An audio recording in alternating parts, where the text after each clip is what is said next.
الفاتحة.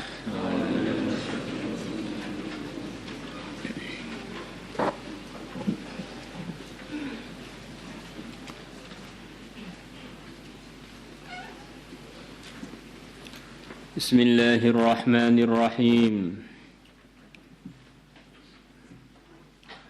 وقال تعالى, dan Allah Ta'ala telah berfirman,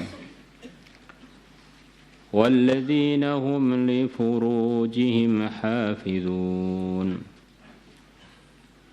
dan orang-orang yang mereka kepada kemaluan-kemaluan mereka, hafizun, mereka menjaga. Ini ayat nomor 5 dari surat Al-Mu'minun, menerangkan orang-orang iman yang sempurna imannya, di antara sifat-sifat mereka adalah menjaga kemaluannya.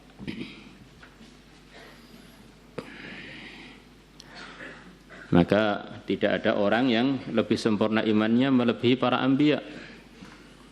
Maka tidak ada di kalangan anbiya yang tidak menjaga kemaluannya.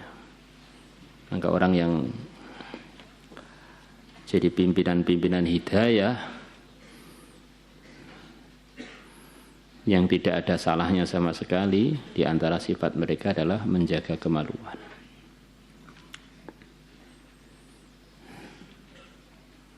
Sempurna nur hidayahnya.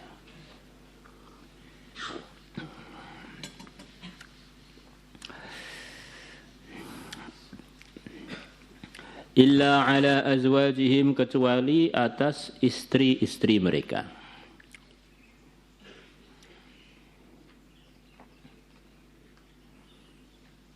Nah, kalau perempuan bagaimana ya? Kecuali pada suami-suami mereka. Ya, agama itu tidak melarang sesuatu apapun, mesti ada solusinya. Manusia diberi pilihan, kamu milih solusi yang diridhai oleh Allah atau kamu mengikuti nafsu kamu. Kalau ikut solusi yang diridhai oleh Allah, dapat ridhonya Allah, pahala, dan sebagian solusi itu juga nikmatnya sejanding, bahkan di atasnya larangan-larangan itu. Orang itu berzina sepertinya enak, tapi enak yang mengandung risiko. Umpama dianggap enak, ketularan penyakit, muncul anak yang enggak jelas STNK-nya, BPKB-nya enggak ada, anak-anak bodong kan akhirnya, investasi bodong, merusak nama baik dia, nama baik yang dizinai, nama baik manusia kalau ada muncul dari perzinaan, mutus silaturahim, anaknya jadi bingung, ayah saya ini sopo yo, tak anggap demit kok ya aku jadi menungso.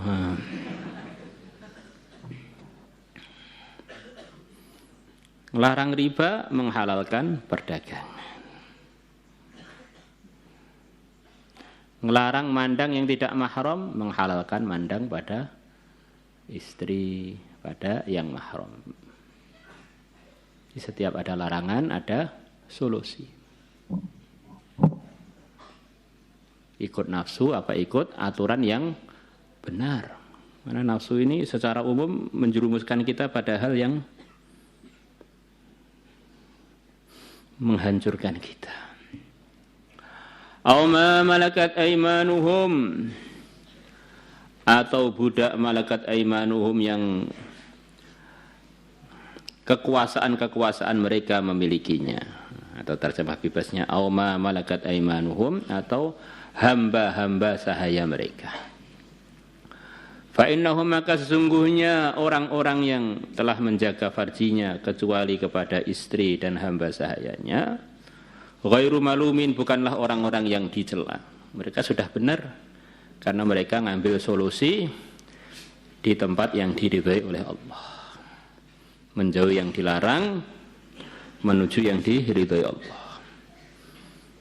Faman ibtagha wara'a dzalik, maka barang siapa mencari wara'a dzalika, yang selain itu, selain solusi yang halal berupa istri dan hamba sahaya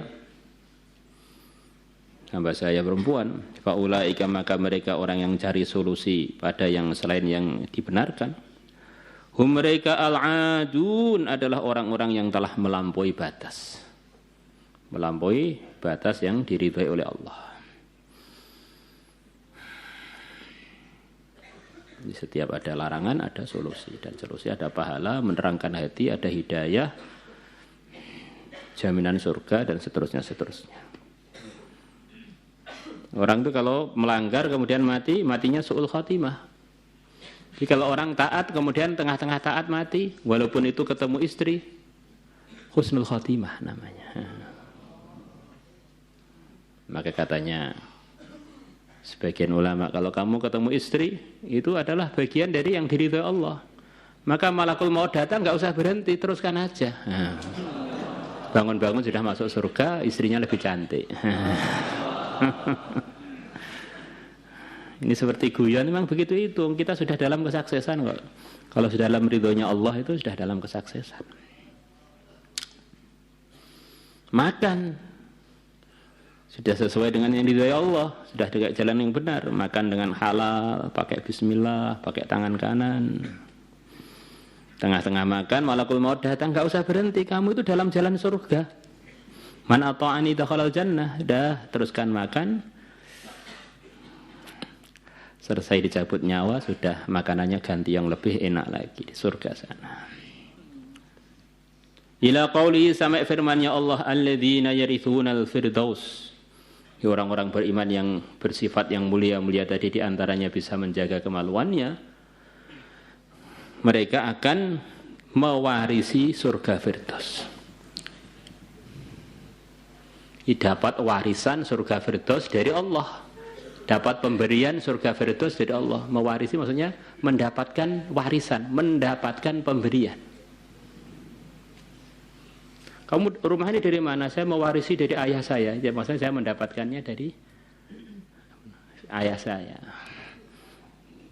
Ini mendapat dari siapa ini warisannya? Dari yang menciptakan firdaus, yang berjanji, yang memiliki.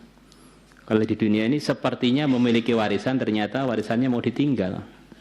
Di sana begitu orang itu mewarisi surga firdaus, mereka fiha, dalam surga firdaus, khalidun, mereka kekal. Di surga itu di samping nikmatnya itu sudah begitu sempurnanya, ditambah seterusnya. Tidak ada putusnya, tidak ada berhentinya. Di dunia itu ya nikmat-nikmat itu ada. Allah telah berfirman, kalau kalian menghitung nikmat Allah, kalian tidak akan bisa menghitungnya. Di dunia itu nikmat itu ada. Dan itu diantara hikmahnya adalah supaya mengingatkan kita pada nikmat-nikmat surga. Oh, di dunia ini Masya Allah, makan sate gula aja enaknya, tapi enaknya enggak lama. Lepas itu jadi sakit perut, lepas itu pengen ke toilet dan sebagainya.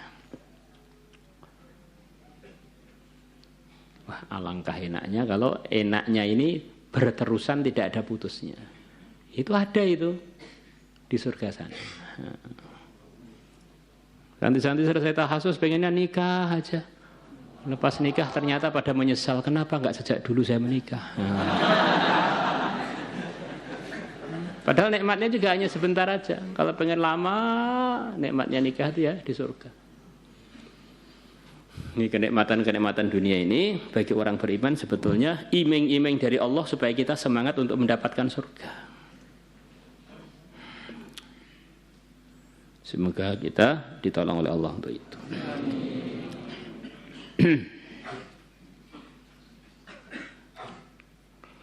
وعن أبي هريرة رضي الله عنه قال قال رسول الله صلى الله عليه وسلم إذا صلت المرأة خمسها. Kalau seorang wanita telah salat 5 waktunya, salat fardu. 1881.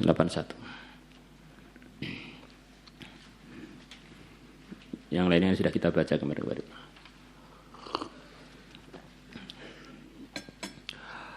Wa hafizat farjaha, dan dia menjaga kemaluannya.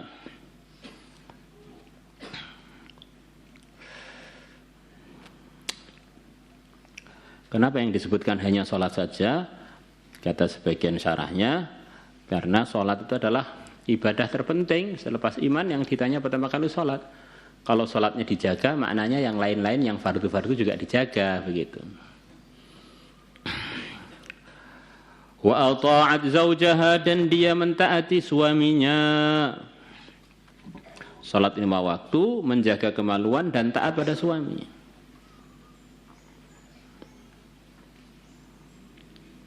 Begitu pentingnyakah taat pada suami? Ya penting. Setiap manusia itu punya posisi masing-masing. Laki-laki punya posisi yang tidak bisa digantikan wanita. Wanita punya posisi yang tidak bisa digantikan laki-laki. Suami punya capek yang tidak bisa dilakukan wanita. Wanita juga punya mujahadah yang tidak bisa dilakukan laki-laki. Enggak ada laki-laki hamil. Laki-laki menyusui enggak ada. La ilaha illallah. Maka di dalam aturan masyarakat manusia itu diantara yang sangat penting ada yang ditaati.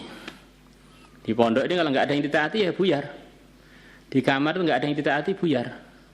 Rombongan safar, rombongan kecil-kecilan nggak ada yang ditaati buyar. Nah begitu juga suami istri itu kalau nggak ada yang ditaati ya buyar. Padahal itu satu pertemuan yang begitu banyak potensi mendapatkan anugerah-anugerah khusus dari Allah yang hanya bisa didapatkan kalau ada bentuk pertemuan namanya suami dengan istri. Dari situlah jadi asbab munculnya manusia-manusia beriman. Jadi ini dalam kerjasama yang besar. Ini bukan mentarget kalian untuk nikah, bukan ya. Yang sudah menikah itu biar tahu keuntungannya. Ada orang seperti kita ini ngaji ngasar, hati terang benderang. Ayat hidzi tambah terang lagi. Baca sholawat tambah sempurna lagi. Baca tasbih tahmid tahlil, wah tambah menggelora semangatnya untuk amal agama. Ini semua yang diceritakan tadi, amal-amal tadi adalah sifat yang itu tidak mungkin dilakukan kecuali kalau ada zatnya. Zatnya siapa? Ya kita ini, orang-orang beriman seperti kita ini. Yaitu asbab. Orang itu jadi asbab munculnya amal. Ini orang itu jadi asbab ramainya masjid. Pahalanya banyak enggak? Banyak banget. Orang ini jadi asbab apa itu orang-orang pesantren. Banyak enggak pahalanya kira-kira? Wah, double pahalanya. Ini jadi asbab munculnya amalan kebaikan di daerah ini. Semua kebaikan dia ini tergantung ada pelakunya apa tidak. Kalau di daerah itu nggak ada orang, bisa nggak dia mentarget orang untuk amal? Bisa nggak? Datang ke masjid atau datang kampung, kampungnya kosong, dia target, ayo dakwah, ayo ngaji, ayo itu. Kira-kira ada yang berangkat apa tidak? Nggak ada. Maka orang itu kalau jadi asbab munculnya manusia, yaitu menikah itu, dia ini seperti punya pabrik yang memproduksi zat-zat yang akan ditempeli seluruh amalan yang diwariskan Nabi kepada umat. Maka Al-Imam Syekh Abdul Wahab Asy'arani beliau mengatakan, pengalaman saya tidak ada perkara yang lebih cepat mendatangkan terangnya hati dan ilmu laduni melebihi ketemu istri. Wah, Pak jadi pengen nikah semua, jangan begitu dong. Kalian itu bagiannya bagian ngaji, bukan bagian praktek nikah. Yang praktek nikah sudah ada, hari Kamis itu sudah ada, yang mewakili sudah ada, kalian bagian pengen aja lah.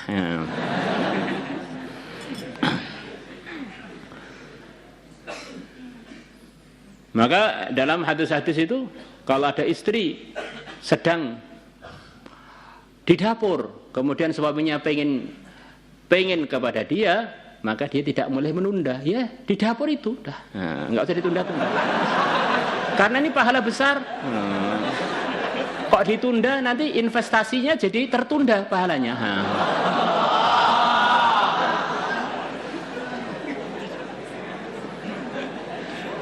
Ya kurang lebihnya begitu. La ilaha illallah. Sampai sebegitunya kurang lebih arahannya Nabi kepada wanita mengenai pentingnya kerjasama dengan suaminya, karena ini satu perkara yang besar. Tanpa ada ini dia sendiri itu nggak ada.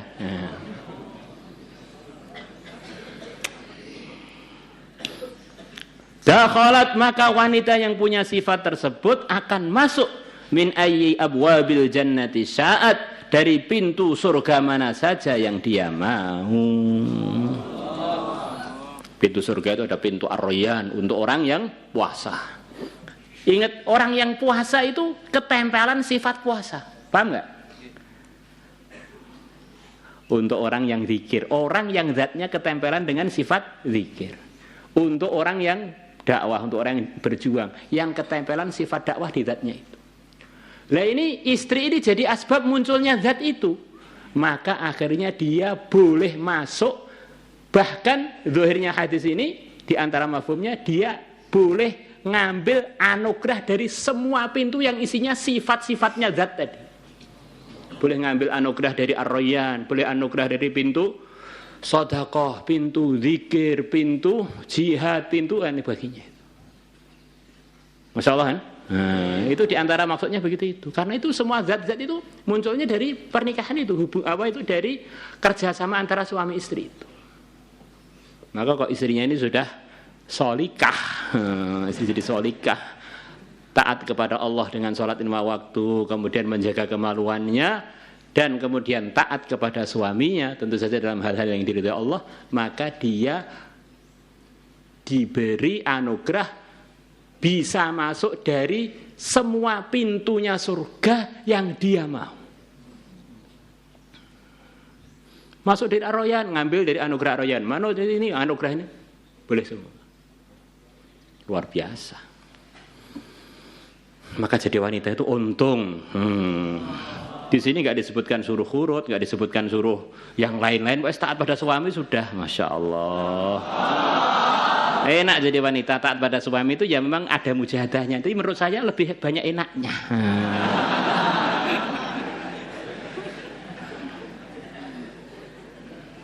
Rawahu Ibnu Hibban telah meriwayatkannya.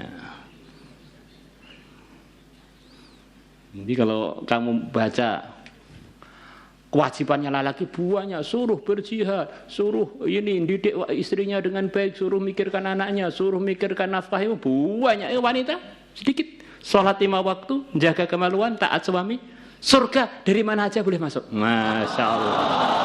Kadang-kadang wanita ngeluh, umpama saya jadi laki-laki, enak jadi wanita. Kalau saya jadi wanita ya sudah, itu dinikmati dan itu enak. Jadi laki-laki ya, kita laki-laki kan sudah tahu ini enaknya jadi laki-laki kan. Maka semuanya mensyukuri nikmatnya masing-masing. Itu namanya nikmat yang tidak tergantikan. Maka termasuk orang yang dilaknat, laki-laki pengen jadi wanita, wanita pengen jadi laki-laki, itu pengen menukar nikmat. Maulaya salli wa sallim daiman abada ala